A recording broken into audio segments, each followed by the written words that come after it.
Hello students, सभी अच्छे होंगे। पिछली वीडियो में हम लोगों ने फिजिकल केमिस्ट्री का एक नया चैप्टर रासायनिक बलगति स्टार्ट किया था और उसमें अभिक्रिया की दर इसके बारे में पढ़ रहे थे। तो इसी को आगे कंटिन्यू करते हैं। तो पहले अभिक्रिया की दर किसे कहते हैं? इन किसी भी रासायनिक क्रिया में दो चीजें होती हैं। एक क्या होता है? अभिकारक। दूसरा होता है उत्पाद। यानी अभिकारक क्या बनाएगा? आपस में क्रिया करके उत्पाद बनाते हैं, उसको बोलते हैं रिएक्टेंट और इसको बोलते हैं प्रोडक्ट। तो रिएक्टेंट और प्रोडक्ट के लिए अभिक्रिया की दर जब हम लिखते हैं तो इसमें जो अभिकारक होता है इसकी सांद्रता क्या होती है? समय के साथ घटती जाती है और वो सांद्रता किसमें कन्वर्ट हो जाती है? वो कन्वर्ट हो जाती है इस प्रोडक्ट में कन्वर्ट हो जाती है। तो यहां से डेफिनेशन हम लोगों ने पढ़ी थी, यानी किसी रासायनिक क्रिया में अभिकारक तथा उत्पाद की सांद्रता में समय के साथ या समय के सापेक्ष परिवर्तन अभिक्रिया की दर कहलाती है। यानी जैसे जैसे टाइम पास होता जाएगा, समय बढ़ता जाएगा, यानी इस अभिकारक की सांद्रता कम होती जाएगी और उत्पाद की सांद्रता बढ़ती जाएगी। चलिए इसमें ग्राफ हम लोग प्लॉट करते हैं। किस तरह का ग्राफ प्लॉट होगा इसके लिए? अगर ए कंसंट्रेशन या सांद्रता C और एक टाइम समय के बीच और सांद्रता के बीच अगर हम ग्राफ प्लॉट करें तो क्या होगा? यहां पर जो अभिकारक होगा इसकी सांद्रता क्या होगी? मैक्सिमम होगी। तो इसका ग्राफ क्या होगा? समय के साथ सांद्रता क्या हो रही है? घटती जा रही है। लास्ट में जाके क्या होती है? इस तरह से कांस्टेंट हो जाती है। ठीक है। यहां पर क्या है? ये मैक्सिमम है। जैसे जैसे रिएक्शन स्टार्ट होगी, समय पास होगा, तो क्या होगा? उत्पाद की सांद्रता में क्या होगी? वृद्धि होगी। इसका मतलब इसका ग्राफ कहां से जाएगा? यहां से पॉइंट से स्टार्ट होगा और इस तरह से सांद्रता के साथ साथ क्या होगी? वृद्धि होती जाएगी और लास्ट में जाके क्या होती है? कांस्टेंट हो जाती है सांद्रता। यानी फिर रिएक्शन जो कांस्टेंट हो गई, इसमें कंसंट्रेशन में कोई चेंज नहीं होगा। ये वाला जो ग्राफ हो गया, ये किसका हो गया? रिएक्टेंट का हो गया और ये ग्राफ हो गया प्रोडक्ट के लिए। फिर एक बार समझ लेते हैं। देखिए ये सांद्रता है मैक्सिमम, ये टाइम t हो गया। अभिकारक की सांद्रता क्या हो रही है? देखिए समय के साथ साथ क्या हो रही है? नीचे की तरफ डिक्रीज होती जा रही है। और जो प्रोडक्ट है इसकी सांद्रता देखिए इस तरह से इनकी तो होती जा रही है। तो इस तरह से अभिकारक और उत्पाद की सांद्रता में एक ग्राफ प्लॉट किया जा सकता है। नेक्स्ट हम लोग बात करते हैं। आज का जो हमारा टॉपिक है types of rate of reaction, यानी अभिक्रिया की दर के प्रकार।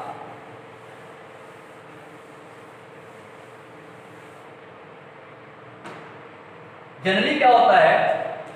अभिक्रिया की दर जो है वो दो प्रकार की होती है। एक होता है औसत वेग या दर, इसको बोलेंगे एवरेज रेट। दूसरा होता है तात्क्षणिक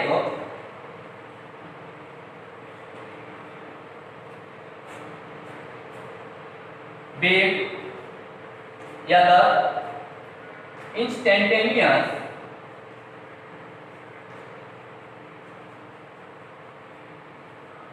इंस्टेंटेनियस रेट।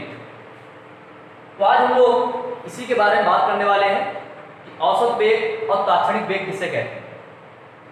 औसत वेग यानी फर्स्ट है औसत वेग।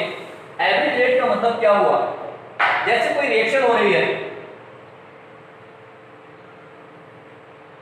और पीछे ग्राफ भी प्लॉट किया था, ये मान लिया उस अभिकारक की सांद्रता कंसंट्रेशन C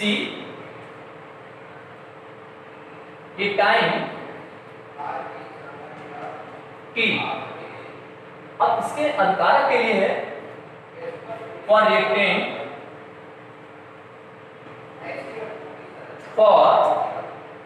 रिएक्टेंट यानी अगर हम अभिकारक के लिए औसत वेग निकालें तो अभी हम लोगों ने पढ़ा कि अभिकारक की जो सांद्रता होती है वो समय के साथ साथ क्या होती है, बढ़ती है, सॉरी घटती है।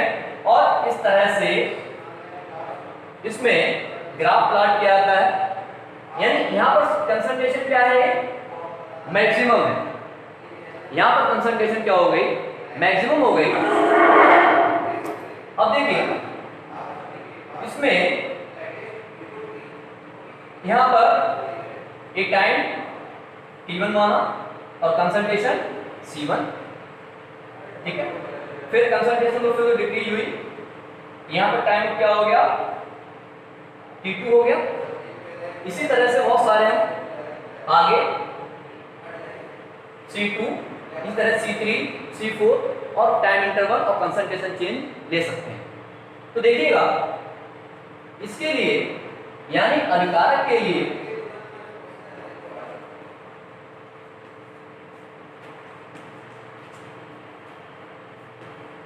यानी T1 कंसंट्रेशन पर सांद्रता क्या हो गई, C1 हो गई। T2 कंसंट्रेशन पर सांद्रता क्या हो गई, C2, समझ में आ रहा होगा। अब इसके लिए रेट ऑफ रिएक्शन यानी ROR, अभिक्रिया की दर देखिए क्या हो जाएगी, delta C upon delta T। जब कोई टाइम इंटरवल होता है, एक फिक्स टाइम इंटरवल है, यानी वहां पर क्या एक समय अंतराल दिया हुआ है। जब समय अंतराल अगर दिया होता है तो उसके परिवर्तन को, सांद्रता परिवर्तन को क्या करते हैं, इस डेल्टा साइन के साथ रिप्रेजेंट किया जाता है। यहाँ पर क्या लगाएंगे, डेल्टा। तो ध्यान रखना है कि औसत वेग हमको क्या यूज करना है, डेल्टा यूज दो करना है। ये किसके दो बराबर हो जाएगा, डेल्टा C देखिएगा, यानी C2 फाइनल कंसंट्रेशन। हमेशा जब भी हम डेल्टा लिखते हैं तो क्या होता है, फाइनल माइनस इनिशियल, यानी C2 हो गई फाइनल कंसंट्रेशन हो गई और C1 क्या हो गई, इनिशियल यानी कि प्रारंभिक सांद्रता हो गई। देखिएगा फिर से, प्रारंभिक सांद्रता में कितनी हुई, C1, फिर और टाइम कितना वहां पे T1 है, फिर क्या हो गई, फाइनली क्या हो गई, C2 हो गई और टाइम क्या हो गया वहां पर, T2 हो गया।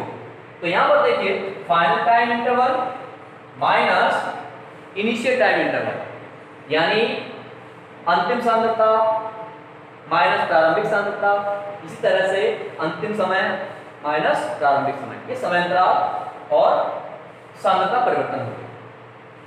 अब देखिएगा यहाँ पर एक चीज ध्यान देने की है, यहाँ पर जो C1 कंसंट्रेशन है और ये देखिए C2 कंसंट्रेशन है, इसमें कंसंट्रेशन कौन सी अधिक है, समझ में आ रहा होगा। शायद C1 जो कंसंट्रेशन है it is greater than C2। देखें C1 की जो सांद्रता है वो C2 से क्या है, अधिक है। इसका मतलब क्या हुआ, C1 यहाँ पे क्या हो गया, अधिक हो गया और C2 क्या हो गया, यहाँ पे कम है। तो यहाँ पर जो साइन आएगा वो क्या आएगा, माइनस आएगा, नेगेटिव साइन आएगा। इसका मतलब क्या हुआ कि अभिकारक की जो दर है वो क्या आ गई हमारी, नेगेटिव आ गई। लेकिन अभिक्रिया की दर जो होती है, पीछे आप पढ़ चुके हैं, कभी नेगेटिव नहीं होती है, ये हमेशा पॉजिटिव होती है। इसलिए क्या करते हैं, दोनों तरफ हम माइनस साइन का यूज करते हैं। बहुत ही ध्यान देना है इस पे, इसलिए क्या लगाएंगे यहाँ पर हम इसमें माइनस साइन लगाएंगे और यहाँ पर भी क्या लगा लेंगे, माइनस साइन लगा लेंगे। माइनस माइनस पर भी क्या हो जाएगा, ओवरऑल यहाँ पर प्लस हो जाएगा। तो यहाँ पर जो माइनस साइन है यानी अभिकारक की जो सांद्रता हो गई डेल्टा C और डेल्टा T, ये क्या रिप्रेजेंट कर रही है, ये रिप्रेजेंट कर रही है कि समय के साथ साथ या समय के साथ सापेक्ष अभिकारक की सांद्रता में कमी हो रही है, घट रही है। तो इस तरह से औसत वेग क्या हो गया, यानी किसी एक निश्चित समयांतराल में, किसी एक निश्चित समयांतराल में, यानी फाइनाइट टाइम इंटरवल में किसी अभिकारक की सांद्रता में परिवर्तन औसत वेग कहलाता है। इसी तरह से प्रोडक्ट के लिए क्या हो जाएगा, ये तो अभिकारक के लिए हो गया। इसी तरह से हम प्रोडक्ट के लिए तो बात करें,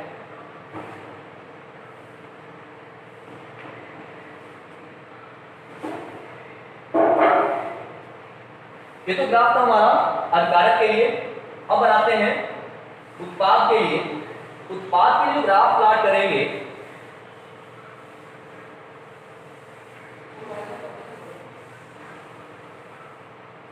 फॉर प्रोडक्ट, अभी हम लोगों ने पढ़ा था कि उत्पाद की सांद्रता में क्या होती है, समय के साथ साथ वृद्धि होती है, और अभिकारक की सांद्रता में समय के साथ साथ कमी होती है। और अभी आप लोगों ने इसका एक ग्राफ भी प्लॉट किया था, यानी कंसंट्रेशन C, एक टाइम T हो गया। तो इसमें क्या होता है, यहां से स्टार्ट होगा, निश्चित पॉइंट से स्टार्ट होगा, और इस तरह से सांद्रता में क्या हो जाती है, वृद्धि हो जाती है, और बाद में जाके क्या होता है, कांस्टेंट हो जाता है। तो देखिएगा किसी भी टाइम इंटरवल निकालते हैं, यहां पर मान लिया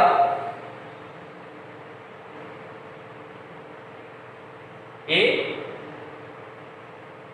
T1 और कंसंट्रेशन C1,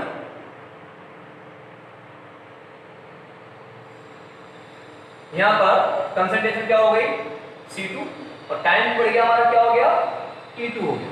तो इसके लिए देखिए क्या हो जाएगा, रेट ऑफ रिएक्शन क्या निकल के आएगा, यहां से क्रिया की दर क्या हो जाएगी, यानी उत्पाद के बनने की दर से बोल सकते हैं, इसे उत्पाद के बनने की दर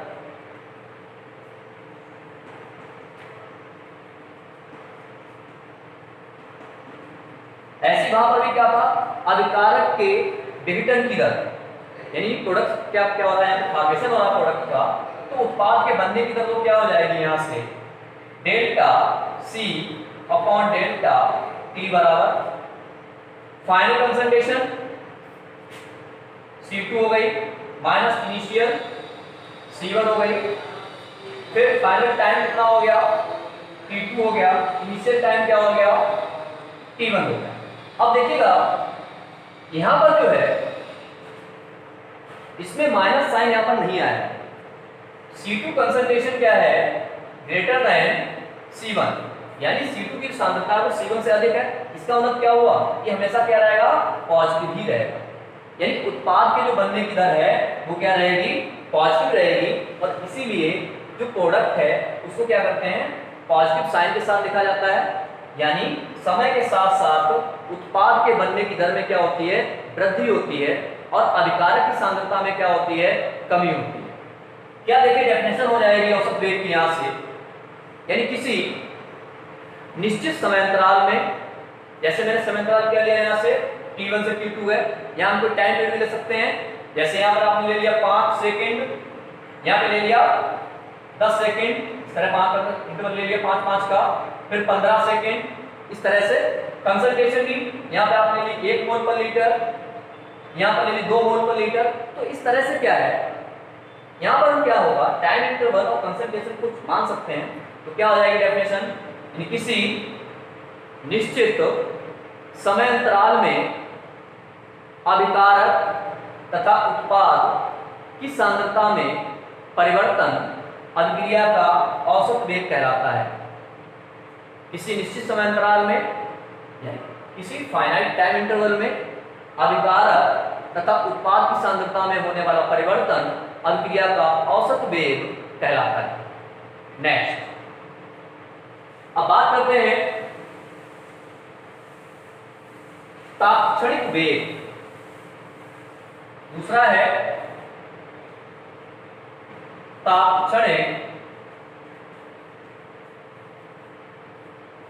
तात्क्षणिक वेग या इंस्टेंटेनियस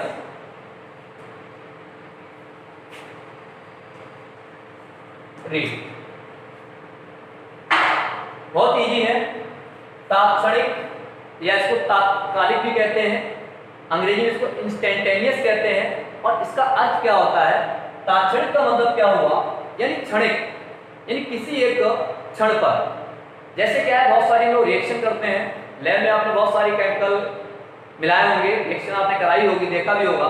कुछ रिएक्शन इतनी फास्ट होती थी, जैसे ही अभी आप उनमें दोनों रिएक्टेंट को मिलाया तुरंत रिएक्शन हो गई, पता ही नहीं चला इसमें कितना टाइम पीरियड इसमें लगा। यानी रिएक्टेंट से प्रोडक्ट कन्वर्ट होने में कितना समय लगा, इसको हमने काउंट ही नहीं कर पाया। यानी अगर किसी क्षण पर, किसी भी क्षण पर, किसी पर्टिकुलर किसी टाइम पर अभिकारक या उत्पाद की सांद्रता में होने वाला परिवर्तन क्या कहलाता है? तात्क्षणिक वेग कहलाता है। किसी क्षण पर अभिकारक तथा उत्पाद की सांद्रता में होने वाला परिवर्तन अभिक्रिया का तात्क्षणिक वेग कहलाता है। बहुत ही इंपॉर्टेंट है, पूछा भी गया था बोर्ड परीक्षा में कि तात्क्षणिक वेग से आप क्या समझते हैं। अब देखिएगा इसको कैसे निकालते हैं, कैसे इसको रिप्रेजेंट करते हैं। इस तरह से लेता हूं अभिकारक के लिए, ये कंसंट्रेशन हो गई C, ये टाइम हो गया T। इस तरह से ग्राफ होता है अभिकारक के लिए। तो अगर हम किसी पर्टिकुलर किसी टाइम पे, जैसे मान लिया मैंने एक वाला टाइम पीरियड को ले लिया, ये टाइम ले लिया, ठीक है, टाइम T ले लिया। अब इस टाइम T पर जो अभिकारक की सांद्रता में जो परिवर्तन होगा वो क्या हो जाएगा? इसका तात्क्षणिक दर हो जाएगा। यानी इसमें कोई इस तरह का टाइम इंटरवल नहीं होगा। जैसे यहाँ पर हम लोगों ने पीछे क्या लिया था, औसत वेग हमने क्या लिया था, एक औसत निकाला था, T1 से T2 गए, इसमें इस तरह का नहीं होना। यानी पर्टिकुलर टाइम होगा, पर्टिकुलर पॉइंट होगा। जैसे ये पर्टिकुलर टाइम क्या हो गया? T हो गया, तो इस पर जो चेंज होगा कंसंट्रेशन का वो क्या कहलाएगा? तात्क्षणिक वेग कहलाएगा।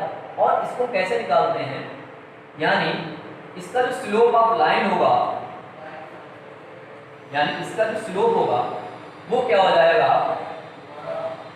वो हो जाएगा अभिक्रिया का तात्क्षणिक वेग dc/dt।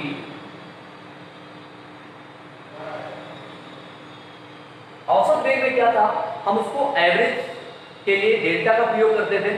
इसमें हम लोग क्या यूज करेंगे? इसमें यूज करेंगे डी। जब कहीं पर बहुत ही स्मॉलेस्ट यानी लगभग डेल्टा टी बराबर कितना होता है, समय अंतराल 0 होता है, तो वहां पर डेल्टा का प्रयोग ना करके हम लोग यूज करते हैं, क्या यूज करेंगे? वहां पर हम यूज करेंगे डी। और इस डी का मतलब क्या होता है? डिफरेंशिएशन।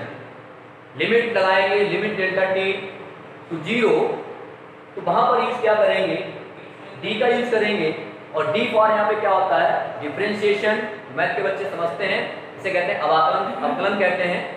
तो डिफरेंशिएशन हम इसका करेंगे, तो इसको रिप्रेजेंट कैसे करेंगे? देखिए अभी जैसे हम लोगों ने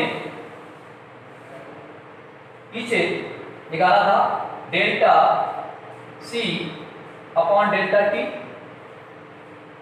औसत वेग अभिकारक के लिए, और आया था माइनस साइन के साथ इसको फिर किया गया था।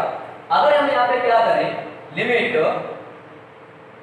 लिमिट लगा दें और डेल्टा T इक्वल टू क्या हो जाएगा? 0। मतलब क्या हुआ? एक 0 टाइम पीरियड, बहुत ही किसी क्षण पर क्या होगा, तो इसको रिप्रेजेंट किससे करेंगे? अब यहाँ से डेल्टा का लगाकर क्या हो जाएगा?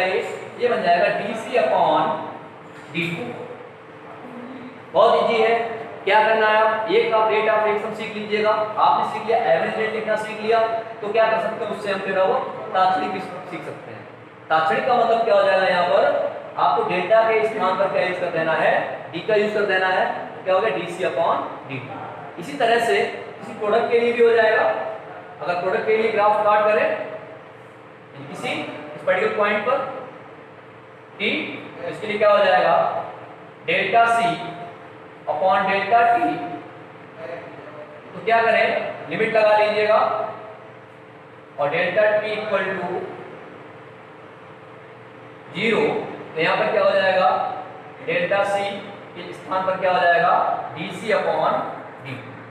और साइन इसमें कौन सा रहेगा? प्रोडक्ट के लिए प्लस रहेगा और रिएक्टेंट के लिए क्या लगेगा? माइनस लगेगा। तो इस तरह से अभिक्रिया का औसत वेग और अभिक्रिया का तात्क्षणिक वेग पूरा होता है। अब इसमें किसी भी रिएक्शन के लिए हम किस तरह से लिखते हैं?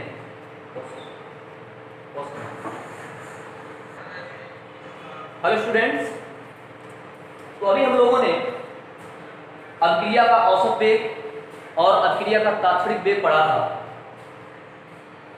बस हमको इसमें 2-3 बातें ध्यान में रखनी है और किसी भी रिएक्शन के लिए आप बहुत ही आसानी से अभिक्रिया का औसत वेग और अभिक्रिया का तात्क्षणिक वेग लिखना सीख सकते हैं।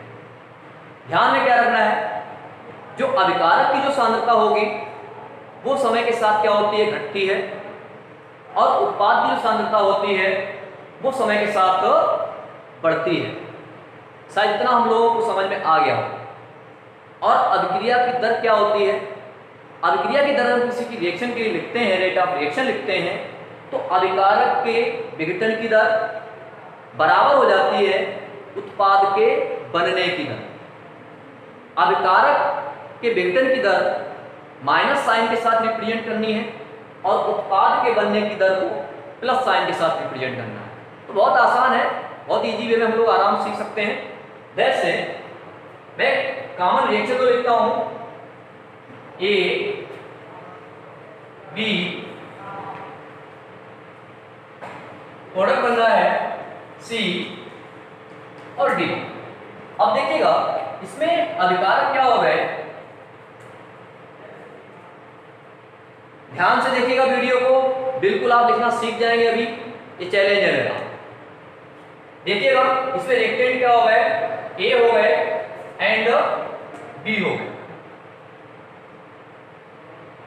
प्रोडक्ट क्या हो गया, यानी उत्पाद सी एंड डी।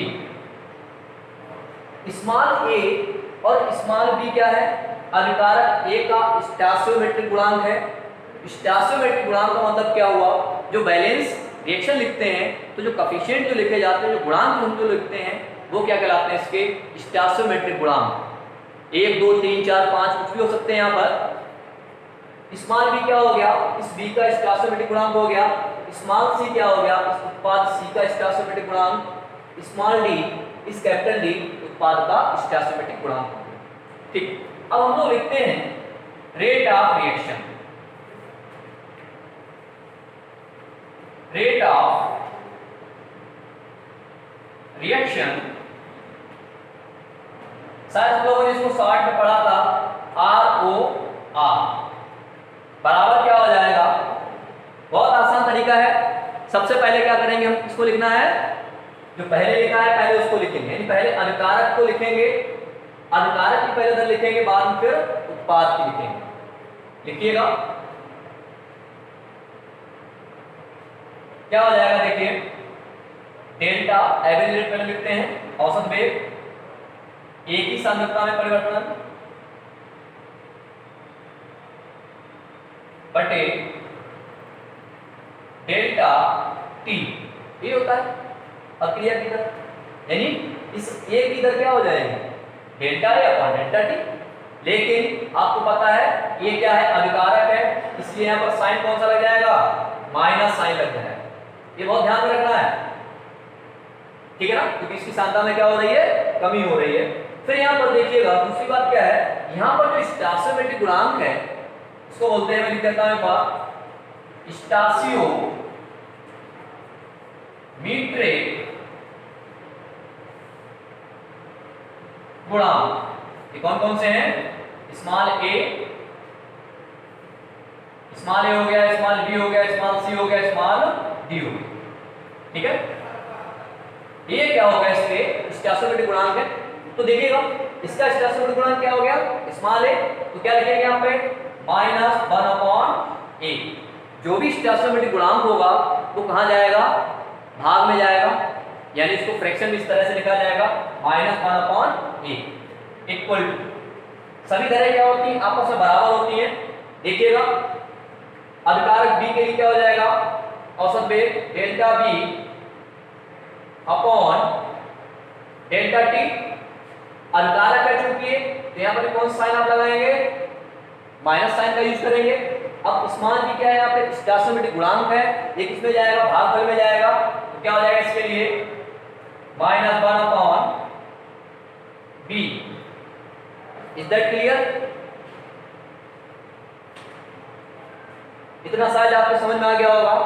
अभिकारक की दर कैसे लिखते हैं, इस तरह से -1/a delta a upon delta t equal to -1/b delta b upon delta t। Next पढ़ते हैं आगे। अब लिखते हैं इस उत्पाद प्रोडक्ट की दर दो लिखते हैं। पहले C के बनने की दर दो लिखते हैं, तो C के बनने की दर दो क्या हो जाएगी, delta C upon delta t। Stoichiometric गुणांक यहाँ पे क्या है, स्मॉल c है, क्या लिख देंगे यहाँ पे 1 अपॉन स्मॉल c। अब ध्यान दीजिएगा कि यहाँ पर जो साइन आएगा वो माइनस नहीं आने वाला है, क्योंकि आपको पता है कि उत्पाद की सांद्रता में क्या होती है, वृद्धि होती है, और वृद्धि को प्लस साइन के साथ शो किया जाता है, प्लस लगाने की आवश्यकता भी नहीं है, अंडरस्टूड है। तो यानी यहाँ पर आपको माइनस साइन नहीं लगाना है। नेक्स्ट इसी तरह से d का निर्माण हो रहा है, तो क्या हो जाएगा 1 upon D e plus sign के साथ डेल्टा d यानी d की सांद्रता में समय के साथ परिवर्तन। ठीक है ना, तो ये तो क्या हो गया, ये तो हो गया इतना रिएक्टेंट के लिए, और ये क्या हो गया इतना प्रोडक्ट के लिए। तो शायद आपको समझ में आ रहा होगा कि यहाँ पर जो अभिकारक की जो सांद्रता है वो समय के साथ डिक्रीज हो रही है, इसलिए हमने माइनस साइन लगाया, यहाँ पे इंक्रीज हो रही है इसलिए यहाँ पे पॉजिटिव साइन लगाया, प्लस साइन लगाया। ये तो हो गया औसत वेग। इसी तरह से अगर हमें किसी अभिक्रिया के लिए तात्क्षणिक वेग लिखना है, तो बच्चों ध्यान रखिएगा, अगर आपने औसत वेग आपने सीख लिया तो आप तात्क्षणिक वेग भी लिखना सीख जाएंगे। करना क्या आपको, सिर्फ डेल्टा के स्थान पर हमें क्या यूज करना है, डी का यूज करना है। हम लोग पीछे यूज कर चुके हैं डी, क्यों यूज किया था समझ गए होंगे। स्मॉल डी हम लोग वहां पे यूज करेंगे, डिफरेंशिएशन यूज करते हैं। तो देखिएगा ये तो क्या था हमारा एवरेज रेट ऑफ रिएक्शन था। अब हम बात करते हैं इंस्टेंटेनियस रेट ऑफ रिएक्शन, यानी हम क्या लिखेंगे, अभिक्रिया का तात्क्षणिक वेग जो लिखेंगे, किस तरह से तो लिखेंगे, जहां पर डेल्टा है वहां पर क्या यूज करना है, स्मॉल डी का यूज करना है। देखिएगा क्या आ जाएगा, फटाफट लिखता हूं मैं, -1 upon a dA upon dt equal to -1 upon b dV upon dt equal to plus 1 upon c d c upon dt equal to 1 upon d d upon dt। तो क्या हो गया, ये हो गया एवरेज रेट, ये हो गया इंस्टेंटेनियस रेट, औसत वेग हो गया, और ये क्या हो गया, तात्क्षणिक वेग हो गया। तो इस तरह से छात्रों हम किसी भी क्रिया के लिए औसत वेग और तात्क्षणिक वेग लिख सकते हैं। चलिए ये रिएक्शन है, उसके लिए आपको लिखना फटाफट,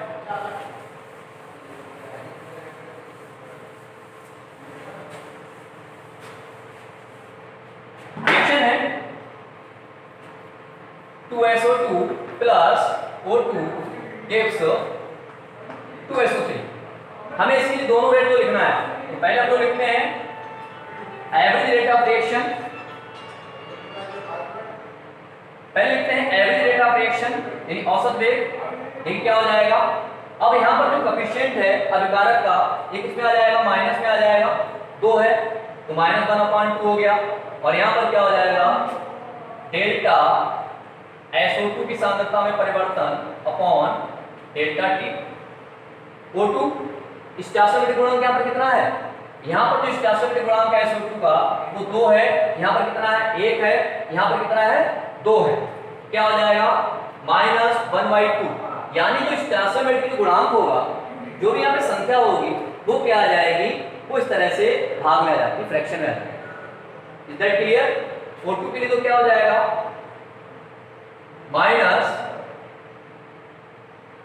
O2 की सांद्रता में परिवर्तन बटे समय परिवर्तन -1/1 जोड़ती नहीं है।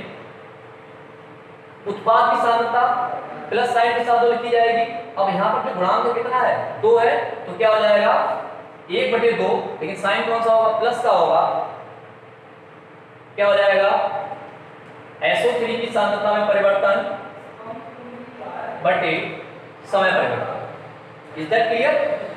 अब लिखते हैं इंस्टेंटेनियस रेट ऑफ रिएक्शन, यानी अभिक्रिया का तात्क्षणिक वेग। क्या बताया था, डेल्टा के स्थान पर आप क्या रिप्लेस कर देना है, डी से आपको रिप्रेजेंट कर देना। डेल्टा हटाना है और क्या लगा देना है, स्मॉल डी रो लगा देना है, तो क्या हो जाएगा -1/2 D SO2 upon delta T equal to minus D O2 upon dt plus sign के साथ 1/2 D SO3 upon delta T. Is that clear? मैं अभी आपको 2 रिएक्शन दे रहा हूं और कमेंट बॉक्स में आपको रिएक्शन करके बताना कि हाँ मैंने कर लिया। जितने स्टूडेंट वीडियो को देख रहे हैं वो क्या करेंगे, रिवीजन के लिए इन 2 रिएक्शंस को अपने आप सेल्फ उनको करना है, और अगर उनको समझ में आ गया है, कर सकते हैं वो, तो अपना ओके लिखेंगे कमेंट बॉक्स में इस तरह से। फर्स्ट रिएक्शन है N2 plus 3H2 gives 2NH3, second PCl5 gives PCl3 plus CO2। इन दोनों रिएक्शन के लिए क्या करना है आपको, एवरेज रेट और इंस्टेंटेनियस रेट दोनों लिखना है। Okay, thanks.